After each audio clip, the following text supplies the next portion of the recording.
Suspense.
Zita, our flag commander, and my own wife. Well, thank you, everybody, and Happy New Year again, Bombardier George Way and Navigator George Carr. Oh, let me say that the finest bit of navigation he ever did was bringing us to Switzerland, because if we had never crashed in Switzerland, we never would have met Zita. Why, thank you, George. And now, D.P. Bradford, my own private pilot.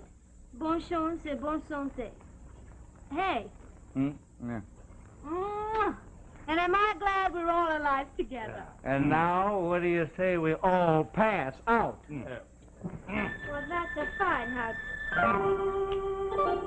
Heavens, Susan, what are you doing up so early, Joe? Oh, it isn't early. It's 7:30. I'm a half an hour late for Puppy's walk already. Oh, I'm sorry, darling.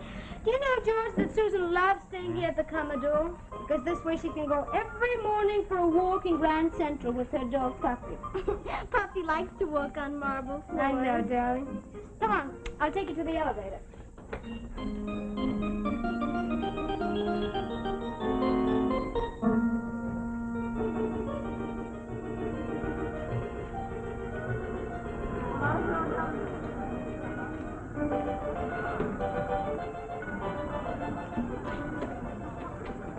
Good morning, Mr. Peterson. Aren't you a bit late, Hilda? What's the matter? You're frightened by the height? The catwalks frighten you? She hasn't gone by yet. She's been going by the information booth every morning at 7. Maybe they checked out last night. No, they're still here. I called the Commodore this morning. Careful. I'm going down now. You stay here. If you see me with the girl, then you come down. If not, you'll try it again tomorrow.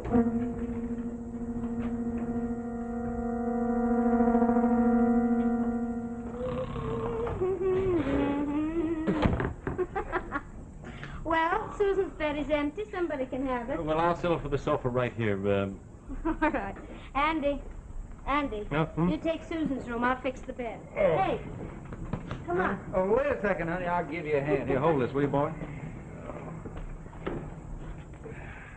You know, I've been thinking maybe we ought to skip the farewell dinner. After all, we've been together all last night. It suits me, and after all that money I spent coming all the way from Marquette. I don't want to hurt DP's feelings. After all, he was our pilot, but he's changed. Well, maybe we all have. Seems to me he just tolerates us. Well, you know how it is. Steamship lines, oil wells, you know. It makes things different. Good night, George. Good night, Andy. Hey, my bunk ready? Just a second, Andy.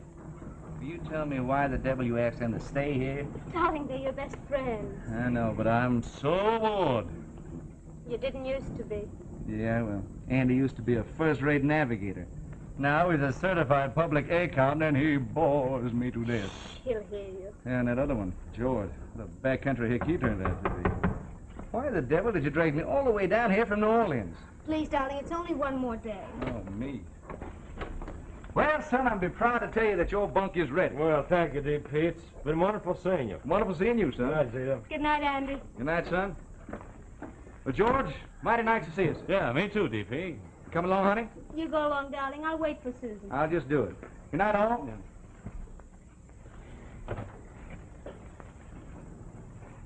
Say, are you sleepy? Nope. No, me neither. All right. Have some coffee, Oh, yes. Yes. Believe I will. Well, say, Zita, why don't you come over here and sit down?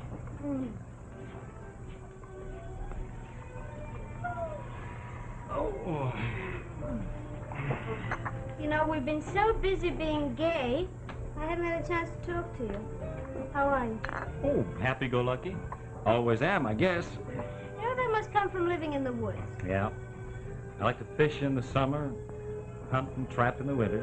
Oh, I like things easy. Don't you have to work? Oh, sure. We've got a gas station at the crossroads, but I let the kids tend to that. And we got a little store in the front room. My wife tends to that. George, you haven't changed a bit. You're wonderful. I bet you're anxious to get back. Well, no, I wouldn't say that, but, well, after all, this has been a...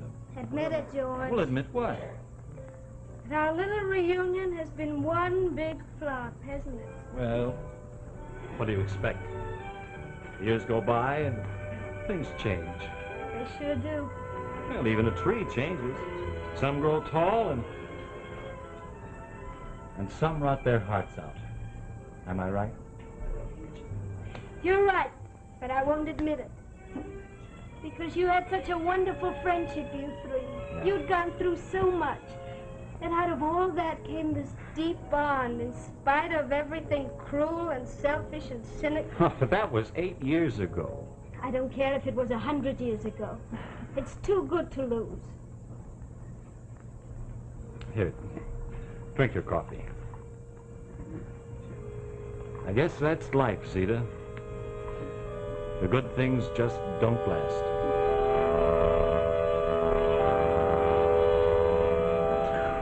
When you hear the signal, it will be 7:30, January 1st, 1915. Good morning and Happy New Year. Does your head ache? Is your throat sore? Gargle with Pinafat.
Nasty man.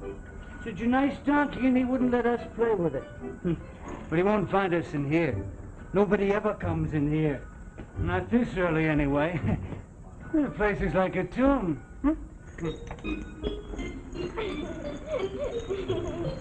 Oh, it's so sweet and furry. I think it's about the nicest toy I ever saw. Could I have it? Of course, dear child. I bestow it upon you. Oh, thank you. Thank you so much. Well, now, if you'll excuse me, I have a transaction to attend to on an upper level. You look kind of wobbly. Have you been up all night, too? How would you like to take your little donkey and go away? Up. What happens if the man comes back and wants his donkey? Then buy him off with gold and silver. You mean pay him? Well, surely he's human and has his price. If not, then he's a fiend. And you're going to have to give him his pound of flesh. Shall we ascend, good fairy?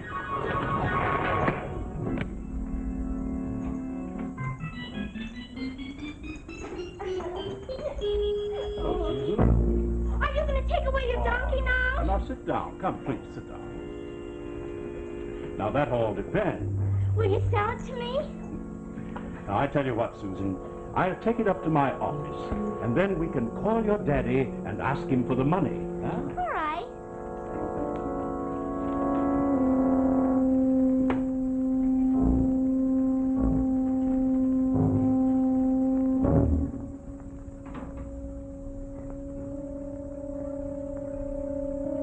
George, you know, it's been years since I've had such a good, honest, quiet talk with anyone. And do you know that I engineered our reunion here? Because I thought it would be good for DP. I thought he ought to remember there's such a thing as friendship. And something to life besides a board of directors meeting. I'm afraid I'm too late. Yeah. Looks that way. You see, George, the point is if there's nothing in the world that one cares for, then there's nothing in the world that can bring him out of it. That's why I can't even talk to DP anymore. He doesn't care. Oh, George, here you've been sitting and listening, and I feel wonderful because I know you care. I've been drinking and I talk too much. Oh, Zita. Well, now, I'm sure he cares for you. But he doesn't. He doesn't even care about Susan, really. And she's a wonderful creature. Not because she's mine, George. She's just a wonderful little human being in her own right. Now she's really the only thing in my life that's real.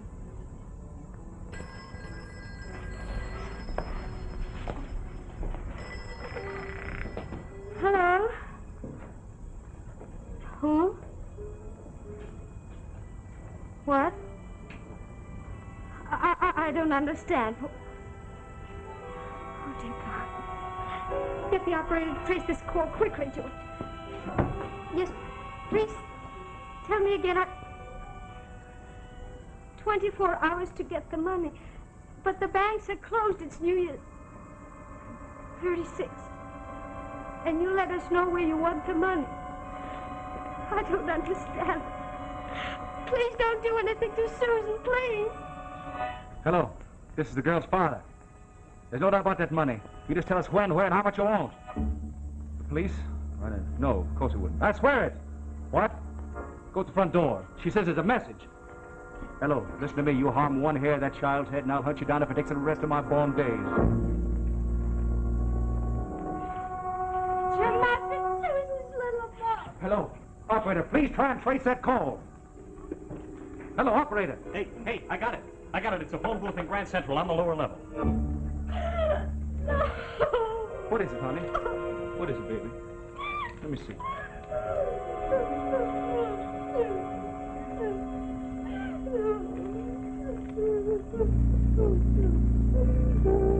Dear Mr. Bradford, this is a California girl who's kid.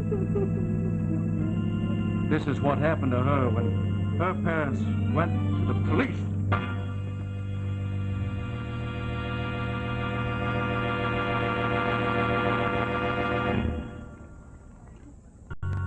And now the second act of this evening's suspense story, The Bomber Command. Like I told you, honey, we're down here in the lower level. Now, I'll call you as soon as something happens. Now, don't worry, sweetheart. All right, goodbye. Did you see a woman and a little girl in here this morning about 7:30? No, sir. Not many folks come in here except them that are commuters and got offices upstairs. Are you sure there wasn't a woman with a little girl? Maybe by the lockers. How about over there by the phones? Well, I did see a little girl with a dog. Say, was this the dog? Could be. Well, look here, did you see that woman with her? Oh, now I remember. There was a drunk fella that gave her a toy. Where'd that go, did you see? She stayed here, and I took him up to the 5th. There he went out and made a beeline for the door to the catwalk. Maybe he's there yet, as far as I know. Come on.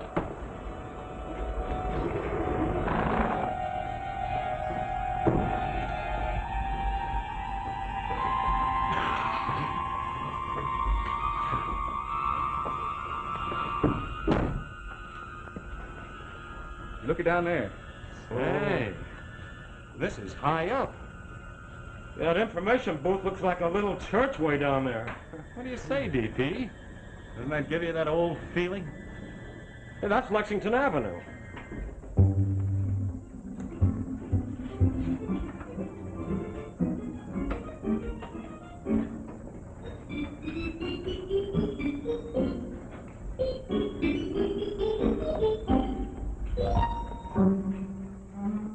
Oh, excuse me. Are we in Belleville? I want to find out if you know anything about that little girl you gave a toy to this morning. It wasn't a toy, it was a donkey. A live donkey. Where did you meet her? The donkey? No, the girl. I think I was running and she chased me. Women are always chasing me. That's why I'm up here. Why were you running? Why, wasn't he running too? I don't know, was he? Mean man. He wouldn't let me play with his donkey, so I grabbed it and ran. I think he was German. I know the donkey was German. Where did you run? You know, I don't know. Listen here. Did you see that man again? The German? Yeah. That little girl followed you. Did he follow that little girl? Did he follow... Yeah, did he? I don't know. You know, I don't know. All and right. I would like to be able to help you. You have such an earnest face. Are you in search of something? Looks like we better turn back again. What do you say? Yeah, I guess so. All we discovered was a great big cloudbank. Let's get out. Oh, nurse! Nurse! I need attention.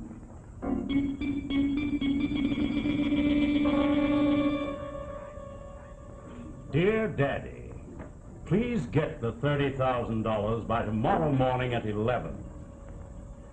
Wait at the telephone booth where you found the puppy. Love, Susan. P.S. I wouldn't snoop around the catwalks. Remember what happened to the little girl from California.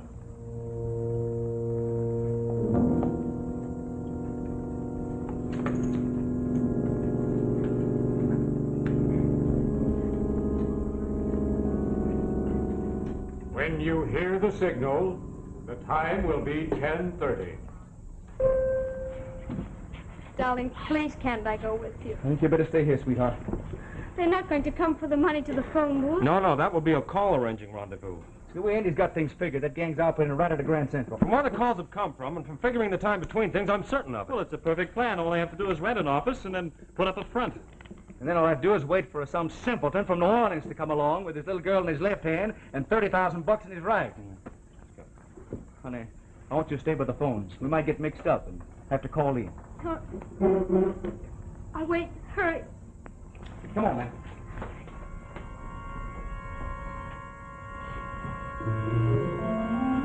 A little before 11, you go down by the telephone booth. If they're alone and nothing looks suspicious, take the elevator and call me from the telephone on the floor above.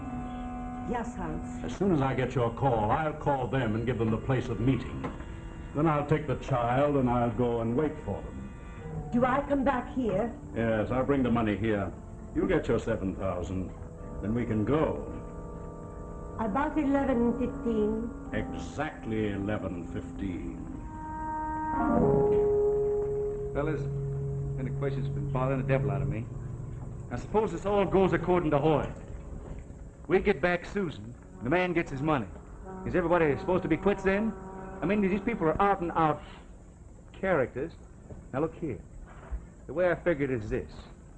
I don't want to let other folk, other parents go through what I've been going through. So what I'm trying to say is, let's get him. Yeah, let's get him. Okay, let's get it.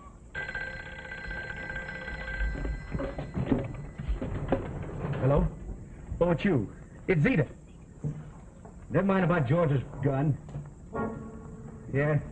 Nothing's gonna happen. Isn't that the woman that we saw scrubbing the floor by the phone? Isn't she the one we saw on the catwalk? Hey, DP, let's go! Yo!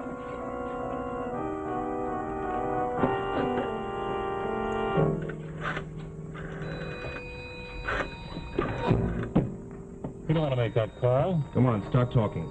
Start talking. I'll have to call. If I don't, he'll kill the child. Let her call. I watch what you're going to say. Where they meeting? Come on, where? Let's have it.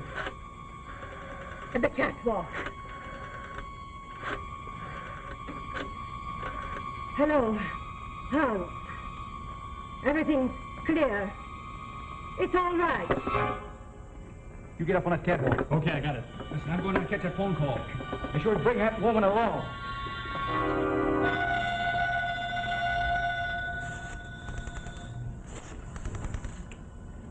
Mr. Bradford, you have the money? Then listen carefully.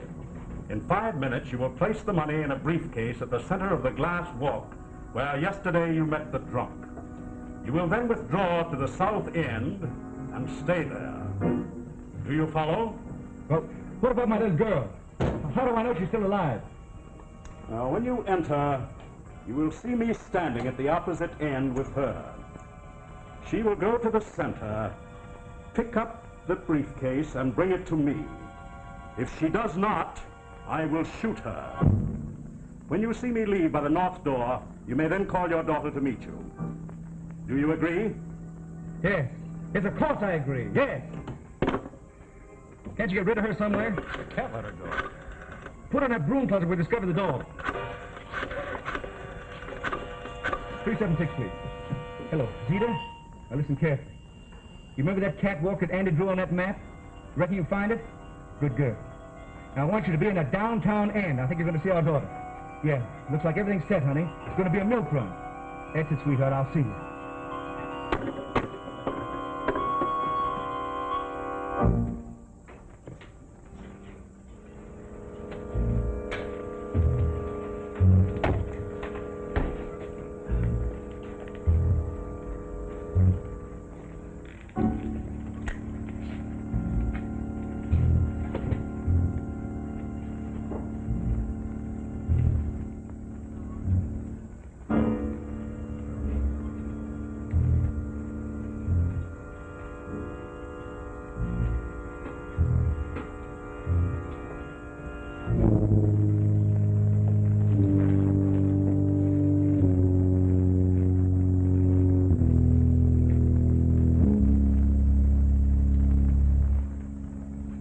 Susan, you pick up the briefcase and bring it to me, then everything will be over.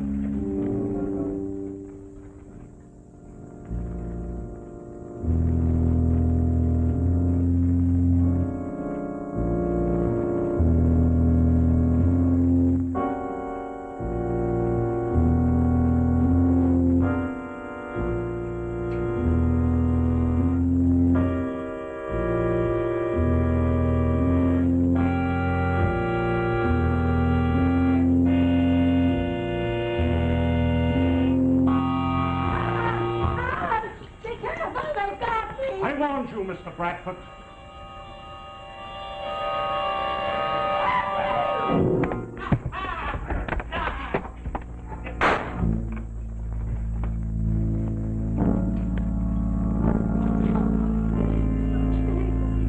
Mommy, look at this beautiful donkey I've got. Yes, it's a beautiful donkey, darling. You'll have to take good care of it. Or it won't last. That's true of everything. Toys, friendship, and love.